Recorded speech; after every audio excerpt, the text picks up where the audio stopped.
All right. Hang in there, Stephen. I can't even. Everybody's still thinking about Stephen. Yes, man.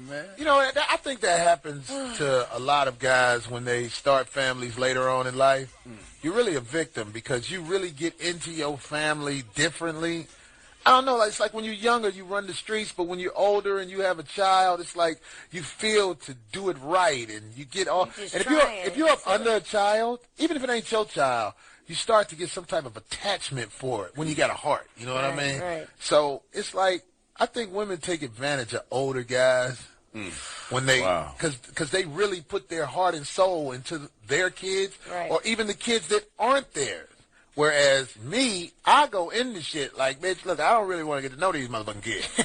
Because I ain't breaking up with all y'all motherfucking ass. I'm breaking up with you, bitch. Well, you know, you said something to me years ago when I first met you that's rung true, especially in this case right here.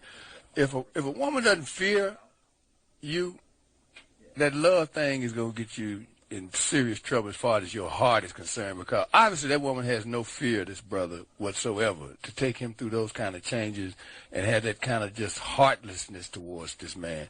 And we recommend a movie to you, brother, called Ricochet. There's a character Darlene played in it.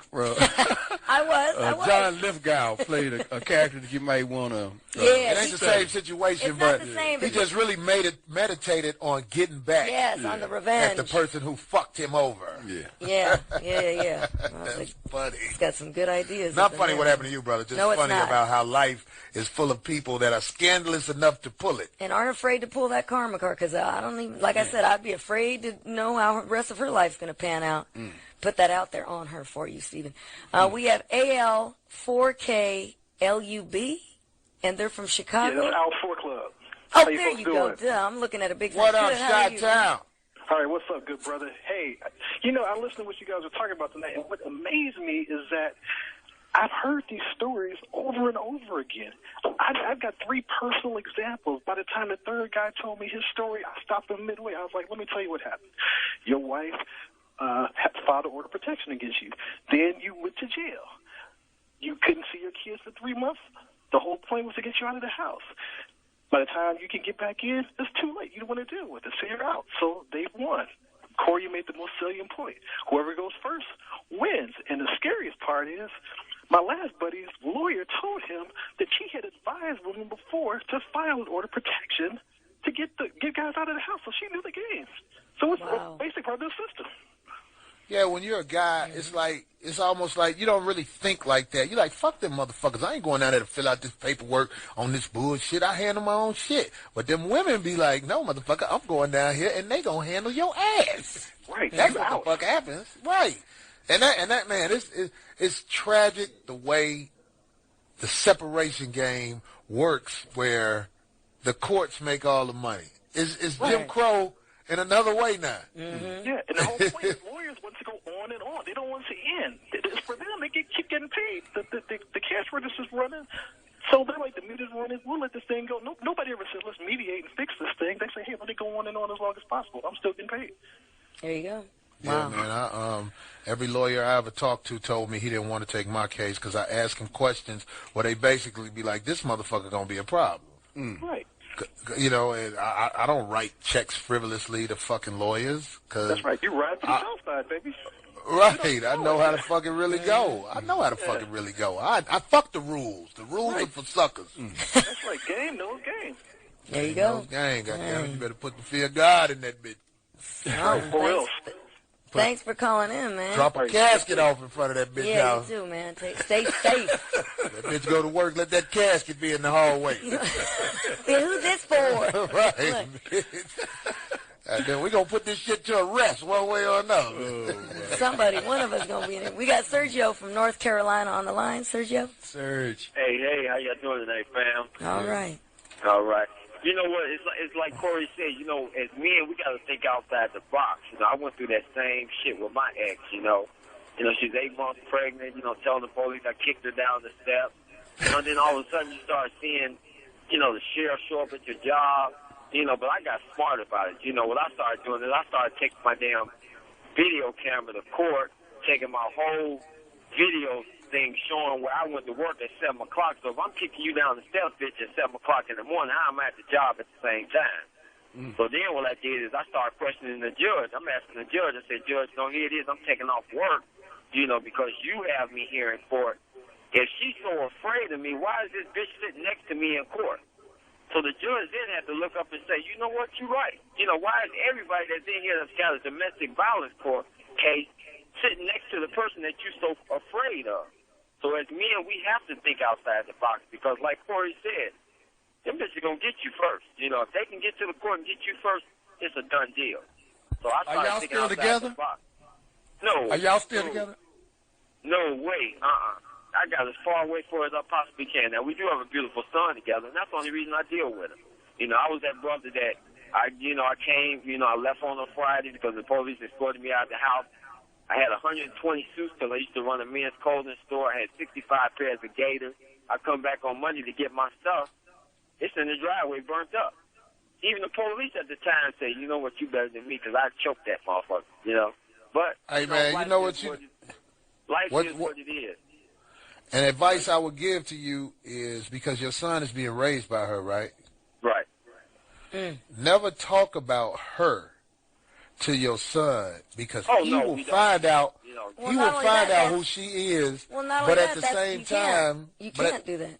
Well, you can't talk about somebody. No, but you see what happened with old boy. How his. Well, I'm just saying. At the same time, you need to make sure your son is given information so that he is armed with what he needs to know about how society works, and then everything will show itself. Yeah. You can't just talk to the kids and say, hey, how you doing? Did you go to basketball practice today? Once your child is 10, 11 years old, it's time for them to know, look, this is a dangerous-ass world and what people can do to you.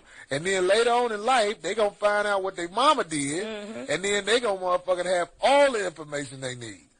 That's what I say to everybody who got a son or a daughter that's being raised by a bitch that ain't about shit. That's what I call them. Bitches that ain't about shit, like my baby mama. That bitch ain't about shit. This bitch is starving. I'm so glad her car got repossessed after child support got cut off. That let me know that Jesus is real. You know what? This bitch is going to die. I'm going to be at her funeral with a FUBU outfit on. Moonwalking in the front row to that Rockwell song. I always feel like somebody watching me. I'm going to get this bitch back. They're going to kick me out this bitch funeral. Anybody ever got kicked out of funeral? I'm getting kicked out this bitch funeral. They might come to you for some aid. That bitch better hope I outlive. She better hope she outlive me. They better not be like that bitch died. God damn it, I'm going to be practicing all that shit with my... We got Richard from Florida. Richard, you're on. Go ahead, Richard. Yeah, Bobby Brown got kicked out of funeral. But that's I heard. I know, right. What's going on, man? What's up, man? You brought up the Bobby Brown thing, man. They try to act like that bitch wasn't no dope thing. I don't like that shit. That bitch died in the tub with powder in her nose and a wet pussy. Go ahead. I want to call in, man, about this shit, man. Now, go ahead. 2 days after Christmas, dog, December 27th, man, down in Tampa, man. Me and my son, mama got into it, man, and, she hit me in the back of the head with a goddamn broom, dude. You know what I'm saying? Police came, helicopter shot them damn lights down on the house and shit. Neighbors all outside looking. They finna lock me up, and I'm the damn victim. You know what I'm saying? So then, make a long story short, we go to court. You know what I'm saying? I'm the one with the marks on me. Ain't nothing on her. They order us to go to this, what's that, anger management shit? You know what I'm saying? Hustle class. Right. So now you got to pay money each time you come, and if you don't pay money, they violate you and your ass catch another charge, right? So, I filed papers to go back to court to get that shit thrown out, and I had to get a lawyer, had to pay lawyer fees, the whole 9 yards. You know what I'm saying? That shit happened, got thrown out. Okay, so now she raising my son. You know what I'm saying? I had seen him like last Father's Day. You know what I'm saying? How old is he? He just turned 13, finna be 14. Ooh, little boy. The whole time I was with him, man, it just felt like that incident. The whole time with me and her was together, nothing but negative shit. Mom said he used to beat me up when I was a little kid, and all kind of fuck ass shit, man. I was just like, God damn, you know what I'm saying? So I just put it out there to him and let him know what time it was. I ain't heard no more from him since last year. You know what I'm saying? You know what? Who was it that got custody of the kids? It's going to come back around where everything that she did, it will be seen by him. Now, what you have to do is hope that he is man enough to face the fact that he's been bamboozled. And hoodwinked. And is willing to stand up, because if he's being raised by his mother, It's a matter of time. He's going to see the true person she is. Yeah, well, he's going to see the true person she is, but the problem is he's going to act like the mother if he doesn't have a male influence in his life. And a lot of times it'd be too late to reach them kids when they just already be little bitch-ass motherfuckers. And that has happened to a lot of people I know. Amen. Where they son, basically, they be like, I can't do nothing with this motherfucker. I ain't going to do nothing but stomp his motherfucking head in the ground if he come at me with that bitch-ass shit. I know if it was my son, and I have a problem, because, see, well, I don't have the same problem everybody else got. My son is being raised by my baby mama's husband, and he's a stand-up guy. I caught a break. You really did. He's a stand-up guy. You know what I mean? He ain't that type of motherfucker that be on all that bullshit. So the dude that's in the house with my son, he has the Corey Holcomb approval. You know what I mean? That's a beautiful situation. Even though we are two different types of guys, I just feel like he's a moral man. He got to be if you having this conversation with us. Yeah, because that doesn't happen very often. No. Yeah. I think he's the best thing for old girl, because he love her dirty draws and he good people.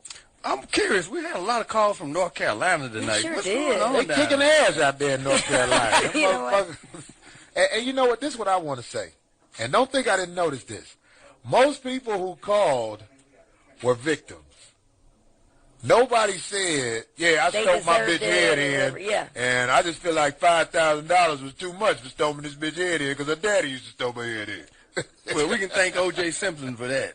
Yeah, that O.J. over shit. since Ever then, since bro. O.J., they started switching these laws up we can hustle this shit. It's over, man. Get this paper off these motherfuckers that chose the wrong people to be around. Yeah, but why agitate somebody when you know their behavior? Do you know what I'm saying? Well, we're back to that fear thing, because so many men have put their hands in their pockets because that's about all they got left is their self-respect. And once you try to go down that particular road, it's difficult to pivot and go back to that primeval person that's really at the root of who you are. You can't have it both ways. You're going to be one or the other. And so many men nowadays are more concerned about their freedom that they defer in these situations, and then it gets to the point where you got to make a decision. Am I going to stand up for mine, or am I going to keep my freedom?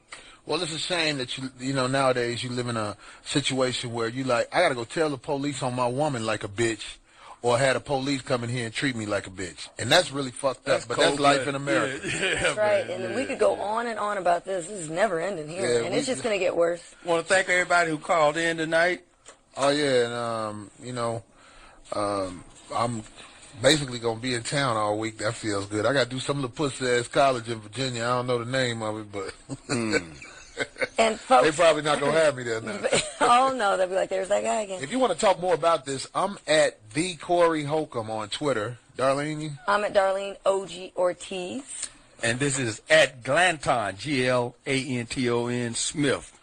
This is one of those things where I wish we had that overtime shit like Bill Maher, because I know a lot of people still got shit to say. Man, my bitch had me locked up, man, because I choked the cat. This bitch, that cat is part of the family. No. You know, stop.